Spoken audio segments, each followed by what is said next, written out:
Assalamualaikum warahmatullahi wabarakatuh. Di sini saya akan menjelaskan materi mengenai cuaca dan iklim dalam mata kuliah Oceanografi. Sebelumnya, perkenalkan, nama saya Tirta Nabil Nendra Rachman dengan NIM akhir 0129 dari kelas 2C. Nah, yang pertama ini definisi cuaca.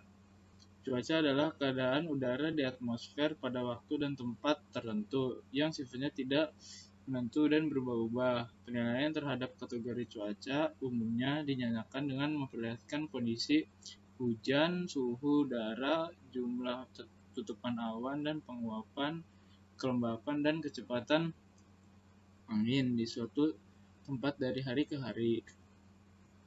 Nah, yang kedua ini definisi iklim. Iklim adalah kondisi rata-rata cuaca di suatu daerah atau wilayah dalam jangka waktu yang lama, biasanya minimal 30 tahun. Iklim berbeda dengan cuaca yang bersifatnya harian dan dapat berubah sewaktu-waktu. Iklim mencakup berbagai unsur atmosfer seperti suhu, curah hujan, kelembapan, angin, dan tekanan udara, dan dapat diukur untuk memahami pola jangka panjang. Perbedaan cuaca dan iklim.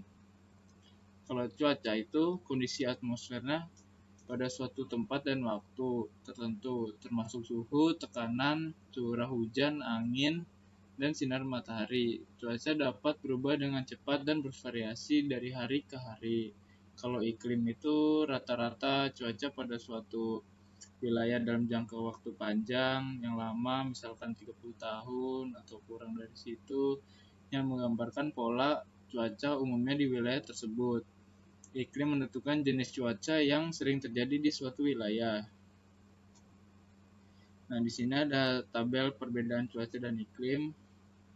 Yang pertama indikatornya itu sudut keilmuan, cuacanya meteorologi, iklimnya klimatologi. Yang kedua, daerah cakupan, cuacanya sempit, iklimnya itu luas. Yang ketiga itu waktu pengamatan selama 24 jam, iklimnya selama 10-30 tahun. Yang keempat, sifatnya itu cuaca cepat berubah, kalau iklim itu sangat sulit berubah. Kalau yang kelima, tingkat kesulitan perakiraan itu cuaca itu mudah, kalau iklim sulit karena diperlukan data time series tahunan untuk memprediksi perubahan iklim. Nah, ini faktor yang mempengaruhi cuaca. Faktor yang mempengaruhi cuaca ini antara lain adalah suhu, tekanan udara, angin, kelembapan udara, dan curah hujan. Selain itu, ada faktor lain seperti sudut penyinaran matahari, aktivitas gunung berapi, arus laut, siklus air, sama topografi, dan aktivitas manusia yang juga mempengaruhi perubahan cuaca. Nah, kedua nih, faktor yang mempengaruhi iklim. Iklim sebuah wilayah dipengaruhi oleh berbagai faktor utama, termasuk garis lintang, ketinggian, kedekatan dan dengan badan air, arus laut, topografi, vegetasi, dan angin. Secara sederhana, faktor-faktor ini bisa dirangkum dengan singkatan LOWERN, yang berarti itu latitude, ketinggian, perairan, arus laut, topografi, vegetasi, dan angin. Nah, ini adalah ENSO, El Nino Southern Oscillation. Fenomena ENSO terdiri dari yang pertama El Nino, yang kedua La Nina, yang ketiga ini netral. El Nino Southern Oscillation ini didefinisikan sebagai anomali pada suhu permukaan laut di Samudra Pasifik di pantai barat Ekuador dan Peru yang lebih tinggi daripada rata-rata normalnya. Istilah El Nino berasal dari bahasa Semajang yang berarti anak laki-laki. Nah, apa itu El Nino? El Nino adalah kondisi pemanasan suhu permukaan laut di Samudra Pasifik bagian tengah dan timur yang berdampak besar terhadap cuaca global, termasuk di Indonesia. El Nino ini yang dimaksud dengan fase panas.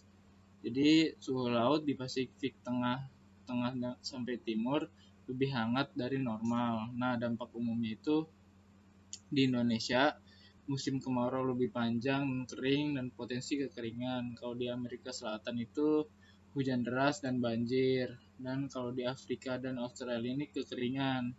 Tahu lah ya Afrika kayak gimana keringnya. Apa itu La Nina? La Nina itu adalah kondisi di mana suhu permukaan laut di Samudra Pasifik tengah dan timur menjadi lebih dingin dari normal sehingga mempengaruhi pola cuaca global. Nah, La Nina ini fasenya dingin. Nah, suhu laut di Pasifik tengah dan sampai timur itu lebih dingin dari normal. Dampak umumnya Indonesia itu menjadi musim hujan lebih panjang dan lebat, potensi banjir. Nah, kalau di Amerika Selatan ini cuaca lebih tak kering. Dan kalau di Afrika dan Australia itu curah hujannya tinggi. Nah, ensonetral. Fase ensonetral adalah kondisi normal atau seimbangnya dari siklus iklim atau disebut itu El Nino Southern Oscillation ini di mana suhu permukaan laut di Samudra Pasifik bagian tengah dan timur berada dalam kisaran normal. Tidak terlalu panas seperti El Nino dan tidak terlalu dingin seperti La Nina. Kedua, pola angin pasat atau trade winds dan sirkulasi atmosfer berjalan seperti biasanya. Nah, di sini ada gambarnya, teknis gambarnya ensonetral seperti ini. Nah, faktor-faktor yang mempengaruhi cuaca dan iklim di Indonesia dalam skala meteorologi. Nah, kalau global itu gejalanya El Nino dan La Nina. Kalau regional itu mempengaruhi angin monsun Asia musim hujan dan monsun Australia musim kemarau. Contohnya di wilayah Indonesia mempengaruhi ekuatorial, contohnya daerah Indonesia sepanjang khatulistiwa, gangguan tropis, badan tropis, vortex, dan sirkulasi eddy. Nah, kalau di lokal, pengaruh angin darat dan laut, contohnya daerah sekitar laut pesisir dan terjadinya harian, kayak di Anyer. Nah, ini gambarannya pengaruh lokal, yang tadi angin laut sama angin darat. Jadi kalau misalnya malam, angin itu dari darat ke laut. Nah, kalau misalnya siang, dari angin itu dari laut ke darat. Nah, di sini ada pemanasan global. Pemanasan global adalah kenaikan suhu rata-rata bumi secara bertahap akibat peningkatan gas-gas rumah kaca di atmosfer. Ini menyebabkan bumi menjadi lebih panas dari waktu ke waktu dan berdampak luas terhadap iklim, lingkungan, serta kehidupan manusia. Nah, penyebab pemanasan global ini yang pertama efek rumah kaca, greenhouse effect.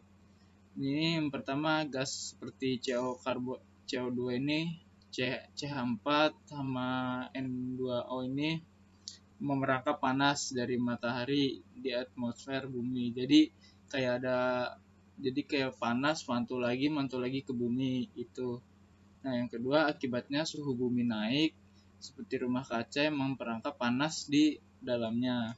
Yang kedua aktivitas manusia.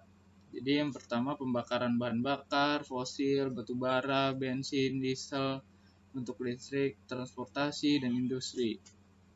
Yang kedua penggundulan hutan, deforestasi dengan mengurangi penyerapan CO2 alami kayak di itu tuh lagi kasus Raja Ampat tuh gundulin. Nah, yang ketiga pertanian dan peternakan besar menghasilkan metana dari limbah ternak. Yang keempat itu polusi industri dan konsumsi berlebihan. Nah, dampak pemanasan global ini suhu meningkat, cuaca makin panas, musim jadi tidak menentu, apalagi di Serang. Permukaan laut naik, es di kutub mencair, kota-kota pesisir terancam tenggelam. Nah, ketiga, cuaca ekstrim, gelombang panas, kekeringan, badai besar, banjir parah. Yang keempat ini krisis pangan, gagal panen akibat perubahan musim dan suhu ekstrim. Yang kelima, kepunahan spesies, hewan dan tumbuhan tak mampu beradaptasi terhadap perubahan iklim. Jadi kayak terumbu karang itu bakal hancur lah, gak bakal tumbuh. Sama kesehatan manusia, penyebaran penyakit tropis seperti malana, DBD meluas ke daerah yang luas. Terima kasih, sekian dari saya. Assalamualaikum warahmatullahi wabarakatuh.